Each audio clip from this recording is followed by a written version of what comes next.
Now listen here. But हमको ये देखना है कि कभी भी किसी एलिमेंट की अगर एटॉमिक नंबर दे दे तो उसकी कॉन्फ़िगरेशन कैसे लिखते हैं। बेटा वो कॉन्फ़िगरेशन लिखने के दो दो तरीके हैं। एक है जनरल कॉन्फ़िगरेशन और एक है कंडेंस। तो पहले जनरल कॉन्फ़िगरेशन लिखने के लिए मैं आपको बताऊंगा कि ये मूलर्स डायग्राम है। पहले इसको हम ठीक से समझेंगे। बेटा ये मूलर्स अंकल ने एक डायग्राम दिया और इन्होंने बताया कि आप इसके हिसाब से किसी भी ऑर्बिटल में इलेक्ट्रॉन रखो। मतलब ऑर्बिटल क्या है? ऑर्बिटल वो जगह है जहां इलेक्ट्रॉन्स रहते हैं। तो ऑर्बिटल्स चार तरह के होते हैं बेटा। एक ऑर्बिटल आपका होता है एस ऑर्बिटल, जो कि सिंगल बॉक्स है जिसमें दो इलेक्ट्रॉन रह सकते हैं। बेटा पी ऑर्बिटल, ऐसे तीन बॉक्स आते हैं। एक्चुअली बॉक्स में बोल रहा हूँ गलत है बेटा। एक्चुअल में केमिस्ट्री में इसका नाम होता है डीजेनरेट ऑर्बिटल्स। तो पी में तीन डीजेनरेट ऑर्बिटल्स है भाई। एक बॉक्स में दो इलेक्ट्रॉन, तो तीन में छह इलेक्ट्रॉन आते हैं। डी ऑर्बिटल की बात करो तो पांच बॉक्स आते हैं। तो 5 × 2 10 मैक्सिमम इलेक्ट्रॉन रख सकता है। और एफ की बात करो तो 7 डीजेनरेट ऑर्बिटल्स है, 3 4 5 6 एंड 7। मतलब टोटल कितने बेटा? 14 इलेक्ट्रॉन रख सकता है। ये ऑर्बिटल्स है जहां इलेक्ट्रॉन्स रहते हैं। अब मूलर अंकल ने क्या बताया, एक डायग्राम बताया। उसके हिसाब से आपको इलेक्ट्रॉन फिलअप करने हैं। कैसे? देखिए बेटा, ये चालू कर रहा हूं मैं। 1 2 3 4 5 6 7 8। उन्होंने बोला यहां से बगल में एक छोड़ दो, ये भी जगह छोड़ दो। 2 3 4 5 6 7। फिर इन्होंने बोला दो यहां से छोड़ो, दो यहां से छोड़ो। 3 4 5 6। फिर इन्होंने कहा बेटा तीन यहां से छोड़ो और तीन यहां से छोड़ो। 4 और 5। ये डायग्राम बनाने का तरीका बताया मैंने। तो ये सारे जो ऑर्बिटल्स थे बेटा आपके एस के ऑर्बिटल्स हैं। तो आप पहले एस लगा दीजिए, सारे एस के हैं। फिर बेटा ये पी वाले ऑर्बिटल्स हैं, तो आप पी भी लगा दीजिए। उसके बाद डी के ऑर्बिटल्स आएंगे और उसके बाद एफ के ऑर्बिटल्स आएंगे। तो ऑर्बिटल्स हैं, चलो इनको ऐसे सर्कल करा लो, ये ऑर्बिटल्स है। अब ये ऑर्बिटल्स में आपको इलेक्ट्रॉन को डायरेक्शन बताना है कि भाई पहले तू यहां जा और फिर वहां जा। पहले कहाँ जा? तो ये अपने मुल्ला अंकल ने उनको बोला कि ऐसे ऐसे जाओ। बेटा एक बैरो एरो में एक बॉल, तो देखो और एक एरो में और एक बॉल। एरो जानते हो ना, एरो में एक एक बॉल। फिर दो दो गए। फिर बेटा दो बॉल यहाँ गए तो फिर दो बॉल यहाँ भी गए। फिर तीन बॉल यहाँ गए, देखो देखो, तीन बॉल यहाँ गए। तो भाई ये तीन बॉल फिर यहाँ भी गए। 4 बॉल्स, 1 2 3 एंड 4, चार बॉल यहाँ थे। अब ये चार बॉल यहाँ पे भी है बेटा, चार बॉल। इसका मतलब आपका इलेक्ट्रॉन सबसे पहले कहाँ जाएगा? 1s में जाएगा। फिर मुल्ला अंकल ने तो नहीं बोला, लेकिन सुधीर सर ने बोला 1s के बाद बैक मोमेंट लेना भाई और पीछे से जाओ। तो 1s के बाद 2s में गया। फिर 2s से होते हुए बैक मोमेंट लेने को सुधीर सर ने बोले और कहा कि 2p में जाओ, गया। 2p के बाद कहाँ आएगा? 3s में आएगा। फिर सुधीर सर ने बोला 3s के बाद बैक मोमेंट में जाना, बैक मूवमेंट में जाना, गया सर। कहां पर आ गए भाई? 3p में आ गए। 3p के बाद 4s, 4s के बाद back movement, back movement, back movement, back movement. चलो आते आते 3d में पहुंच गया। यहाँ जगह नहीं, मैं नीचे लिख रहा हूँ। 3d, फिर क्या आएगा बेटा? 4p। फिर क्या आ गया बेटा? 5s। चलते चलो इलेक्ट्रॉन्स को इनकी जगहों में रखते जाओ। ये था बेटा अपने मुल्ला अंकल का एक मेथड कि आपको इलेक्ट्रॉन को ऐसे भरना है। एक्चुअली उसके पीछे अब्बा अंकल का भी रूल है, increasing order of energy orbital and all. अभी बताऊंगा तो समझ में नहीं आएगा, एटॉमिक स्ट्रक्चर में सीखो, अच्छे से समझ में आएगा। तो ये तो मैंने बता दिया। अब एग्जांपल ले लो सर, मेरे पास एक एटॉमिक नंबर है, सोडियम है, जिसकी एटॉमिक नंबर 11 है। बेटा हम 10th क्लास में हमारी साइंस टीचर बोलती थी कॉन्फ़िगरेशन ऐसा लिखना बेटा। कैसा? ऐसा, ऐसा। आप वैसे ही लिखते आए। ये के शेल था, ये एल था और ये एम था। लेकिन अब आपको सुधीर सर कैसे पढ़ाते हैं? सर ये सोडियम एटॉमिक नंबर अगर 11 है तो आपका इलेक्ट्रॉन पहले 1s में जाएगा, गया। बेटा एस में मैक्सिमम कितने इलेक्ट्रॉन रख सकते हो आप? एक डब्बा, तो दो इलेक्ट्रॉन, 1s2। फिर घुमा के ले गए, कहाँ गए बेटा आप लोग? 2s में गए। 2s में मैक्सिमम कितने रख सकते हो? सर जब जब एस ऑर्बिटल आता है, एक ही कमरा होता है, एक कमरे में दो इलेक्ट्रॉन रहते हैं, 1s2 then 2s2। After 2s घुमा के कहाँ एंटर करें आप? 2p में। सर जब जब 2p आता है, p के पास 3 बॉक्सेस है, मैक्सिमम 6 इलेक्ट्रॉन भर सकते हो। आपके पास इलेक्ट्रॉन थे कितने? 11। फिलअप हुए कितने?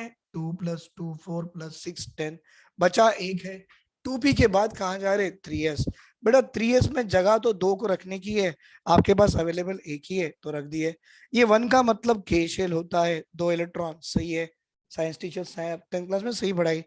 2 और 2 मतलब आपका एल शेल है, कितने इलेक्ट्रॉन है? 2 और 6 8, सर साइंस टीचर सही है, वेरी गुड। फिर ये आपका एम शेल हो गया, एम में एक इलेक्ट्रॉन एक इलेक्ट्रॉन। आपकी 10th क्लास की साइंस टीचर भी सही है भाई, और अभी आपको सुधीर सर पढ़ा रहे वो भी सही है, चीजें एक ही है ना, ये और ये। अब एग्जाम्पल आपको थोड़ा सा बढ़ा के करेंगे। बढ़ा के कैसे? भाई ये जिंक लगा दिए, एटॉमिक नंबर 30 है, आपको पूछा जाए कॉन्फिगरेशन लिखो, आप शुरू यहां से करना। पहले 1s2, फिर ऐसे बैक मूवमेंट 2s पे गया, 2s2, फिर बेटा बैक मूवमेंट 2p पे आके रुक गए, p में मैक्सिमम 6 होते हैं, p के बाद 3s में आ गए, 3s में 2 आते हैं, फिर यहाँ से बैक मूवमेंट 3p पे आ गए, 3p में मैक्सिमम 6 होते हैं, फिर 3p से कहाँ है? 4s में आए, मैक्सिमम 2 होते हैं, फिर 4s से घूमते घूमते कहाँ गए? 3d में गए, 3d में मैक्सिमम 10 होते हैं। 30 हो गए बेटा, काउंट करो। 2 + 2 4, 4 + 6 10, 10 + 2 12, 12 + 6 18, 18 + 2 20, 20 + 10 30। अगर इसको रीअरेंज करना है तो देखो मैं रीअरेंज कर रहा हूं, पहले 1, बाद में 2, बाद में 3 3 3, बाद में 4, बेटा 1 K shell, 2 L shell, 3 M shell,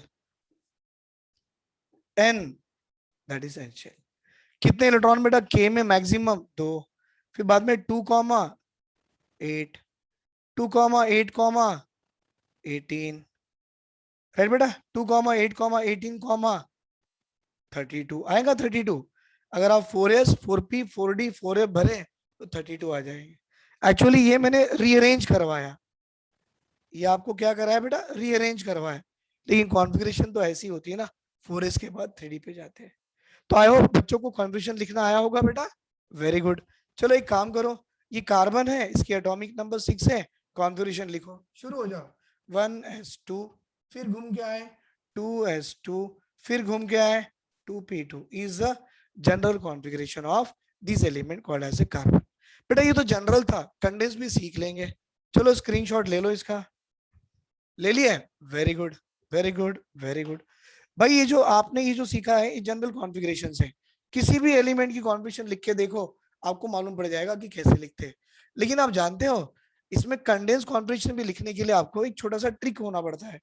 trick क्या है? अब इसकी जरूरत तो नहीं है, ये तो हो गया ना, क्योंकि आपको मालूम पड़ गया sp d एंड f में कितने इलेक्ट्रॉन्स आते हैं। लेकिन जब आप कंडेंस्ड कॉन्फ़िगरेशन लिखना चाहते हो ना, तो कंडेंस्ड कॉन्फ़िगरेशन लिखने का कुछ अलग तरीका है। कंडेंस्ड इलेक्ट्रॉनिक कॉन्फ़िगरेशन लिखने के लिए आपको नोबल गैसेस के एलिमेंट के साथ एटॉमिक नंबर मालूम होना जरूरी है।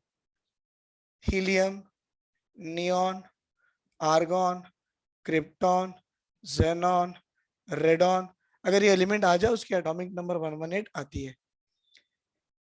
2, 10, 18, 36, 54, 86। बेटा हीलियम शुरू कहां से होता है जानते हो? सर फर्स्ट वाली पीरियड में खत्म होता है, मतलब फर्स्ट पीरियड का आखिरी एलिमेंट है। नियॉन सेकंड वाले पीरियड का आखिरी एलिमेंट है।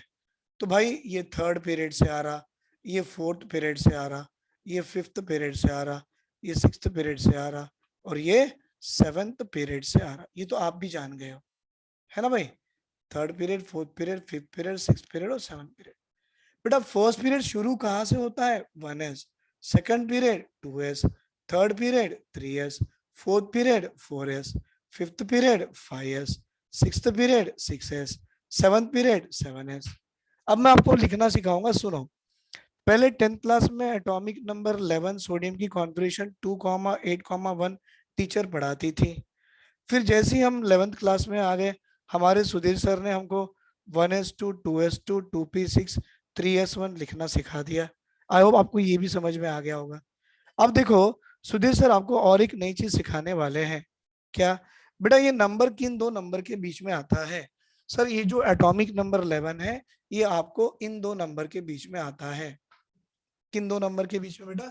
दैट इज 10 और 18। तो 10 और 18 में लोअर नंबर क्या है? 10। 10 एटॉमिक नंबर किसकी है? नियॉन की है।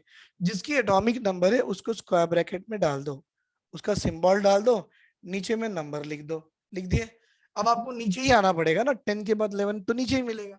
तो जैसे आप नीचे आते हो आप ढूंढो ये वाला एलिमेंट आपके किस पीरियड में आ रहा है? Sir third period. कहां से शुरू होता है? 3s। तो भाई 3s। अब यहाँ 10 चले गए तो यहाँ 1 डाल दो, 10+1 सोडियम की कॉन्फ़िगरेशन। वेरी गुड, थोड़ा और आगे जाएंगे भाई। सर ये जिंक एलिमेंट है जिसके एटॉमिक नंबर अभी भी आपने 30 बताया थे। हाँ बेटा, एटॉमिक नंबर 30 ये किन दो नंबरों के बीच में आती है? देख लो बेटा, आप ही देखो। क्या 1836 है? 3654? भाई वो 1836 में आती है। इसमें लोअर नंबर कौन है? 18। किसकी सिंबल है? आर्गॉन। तो भाई स्क्वायर ब्रैकेट डाल दो, आर्गॉन डाल दो, आपका 18 तो काम हो गया। अब आपको नीचे उतरना पड़ेगा। नीचे उतरे आप? Very good. ये एलिमेंट किस पीरियड में आती है? Fourth period. कहां से शुरू होता है? 4s। तो 18 + 2 20। देखो बेटा, 18 + 2 20। फिर अपने मुल्लर अंकल ने बताया था 4s के बाद आपको कहाँ जाना है? 4s के बाद हमको कहाँ जाना है बेटा? 3D में जाना है। तो भाई 18 + 2 20 और 20 + 10 30। ये कॉन्फ़िगरेशन आपकी जिंक की बन गई। आ रहा समझ में? और एक करो, और एक करो। मजा आ रहा? और एक करो भाई। चलो, एक एलिमेंट है मेरे पास, मुझे भी नहीं मालूम वो एलिमेंट का नाम क्या है, पर मुझे इतना बताया गया कि भाई उस एलिमेंट की एटॉमिक नंबर 35 है, 35 है। तो कॉन्फ़िगरेशन कैसे लिखना? 35 is a number comes in between which two number? पकड़ो।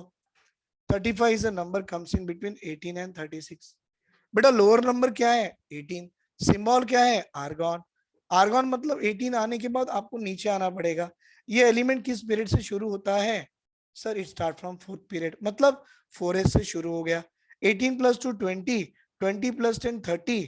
अब जैसे ही 3D पे गए 4p पे आना है। 30 + 5 35 is a condensed configuration of element x having atomic number 35। बेटा इस तरह से आपको कंडेंस कॉन्फ़िगरेशन लिखाया जाता है। और एक ले लो एग्जांपल, मर्जी आपकी।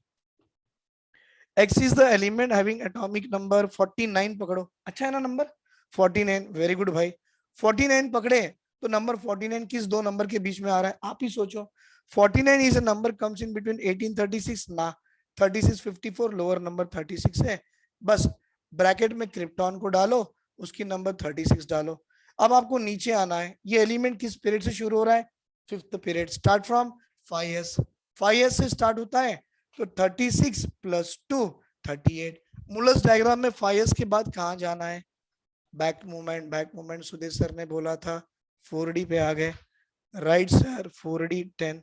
36 + 2 38, 38 + 10 48। 4d के बाद 5p। 48, 48 + 1 49। 5s2 4d 10 5p1। 36 + 2 38, 38 + 10 48, 48 + 1 49 is a condensed configuration of the element whose atomic number is 49। आ रहा बेटा समझ में? ये कंडेंस्ड कॉन्फ़िगरेशन अगर आप सीख गए ना, केमिस्ट्री के कैसे भी क्वेश्चंस हो, आप उसको प्रॉपर्टीज हो, आप पता कर सकते हो। क्योंकि बच्चा सबसे पहले ये सीखता है 10th क्लास में, बाद में जैसी 11th में आता है तो सुधीर सर बच्चों को ये भी पढ़ा देते हैं। लेकिन बाद में सुधीर सर पढ़ाते साथ ही बोलते बच्चे लोगों को इसके साथ ये भी जान लो बेटा कंडेंस कॉन्फ़िगरेशन, और ये तरीका है उसका। आप प्रैक्टिस कीजिए, डेफिनेटली सबको आ जाएगा। राइट, चलो टेल ले लो बेटा, स्क्रीनशॉट ले लो इसका।